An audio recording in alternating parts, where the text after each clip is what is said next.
Yeni fəaliyyətə başlayan Lənkəran Dövlət Peşə Təhsil Mərkəzində 2025-2026-cı tədris ilində 42 ixtisas üzrə 55 qrupda 962 tələbə təhsil alır. Onların 385-i qadındır. Bu il qadınların qəbul göstəricilərində rekord qeydə alınıb. Diqqət çəkən məqam isə odur ki, qəbul olunan qadınlar ənənəvi ixtisasları deyil, kiber təhlükəsizlik, kompüter proqramlaşdırılması kimi müasir və texnoloji sahələri seçiblər. Hal-hazırda Kargüzarlıq və ofis xidmətləri üzrə mütəxəssis fakültəsində təhsil alıram, peşə təhsil mərkəzində.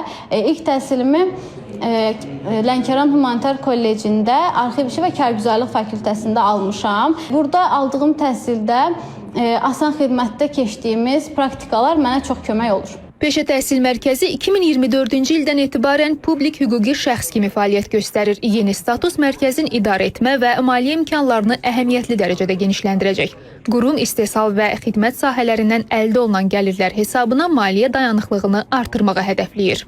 Özəl sektorun buradakı olan məhsula marağı çoxdur. Çox güman ki, biz publik hüquqi şəxs olduğumuza görə bunun reallaşması mümkündür və reallaşması mümkün olandan sonra müəssisənin ehtiyaclarına yönələcək. Yəni əsas məqsədlərdən biri də odur ki, büdcədən olan xərcləri azaltmaq. Bu baxımdan müxtəlif istiqamətlərdə işlər gedir və bunun nəticəsində biz dövlət büdcəsindən maliyyələşən hissəni azalda biləcək. Yəni ki, belə deyək, öz qazanc hissəmizi çoxalda biləcək. Mərkəzdə yaradılan yeni maddi texniki baza hesabına bir sıra müasir ixtisaslar tədris olunur. Onların sırasında elektrik və hibrid avtomobillərinin təmiri üzrə texnik ixtisası da yer alır.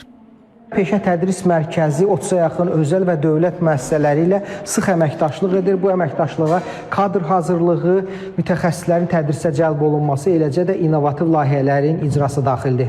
Yerli fermerlər üçün mərkəzə infoturlar təşkil olunacaq. Fermerlər müasir aqrar texnologiyalarla yaxından tanış olub, innovativ avadanlıqların tətbiq mexanizmini öyrənəcəklər.